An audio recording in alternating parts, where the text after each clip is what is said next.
ఒక అందమైన పచ్చని అడవిలో చాలా జంతువులు కలిసి సంతోషంగా జీవించేవి. ఆ అడవిలో ఒక చాలా వేగంగా పరిగెత్తే కుందేలు ఉండేది. ఆ కుందేలు తన వేగంపై చాలా గర్వంగా ఉండేది. అది ఎప్పుడూ ఇలా చెప్పేది, "ఈ అడవిలో నన్ను మించిన వేగం ఎవ్వరికీ లేదు." అదే అడవిలో ఒక చిన్న తాబేలు కూడా ఉండేది. తాబేలు చాలా నెమ్మదిగా నడిచేది, కాని అది చాలా శాంతంగా మరియు ధైర్యంగా ఉండేది. ఒకరోజు కుందేలు తాబేలును చూసి నవ్వింది. కుందేలు ఇలా చెప్పింది, "హహహా, నువ్వు ఎంత నెమ్మదిగా నడుస్తావు, నువ్వు ఎప్పుడూ పందెంలో గెలవలేవు." తాబేలు మాత్రం ప్రశాంతంగా ఇలా చెప్పింది, "మనిద్దరం ఒక పందెం పెట్టుకుందాం." ఆ మాట విని అడవిలోని అన్ని జంతువులు ఆశ్చర్యపోయాయి. అవి పందెం చూడ్డానికి అక్కడికి వచ్చాయి.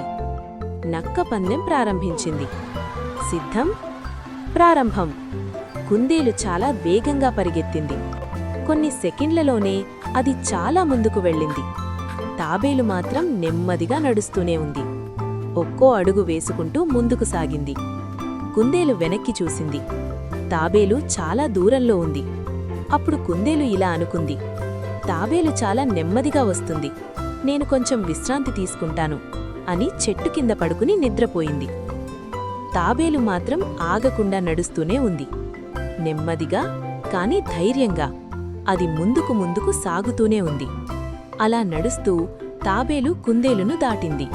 కాని కుందేలు ఇంకా నిద్రపోతూనే ఉంది. కొద్దిసేపటికి తాబేలు గమ్యస్థానానికి చేరుకుంది. అన్ని జంతువులు ఆనందంతో చప్పట్లు కొట్టాయి. తాబేలు పందెం గెలిచింది. కొంతసేపటికి కుందేలు మేల్కొంది. అది వేగంగా పరిగెత్తింది.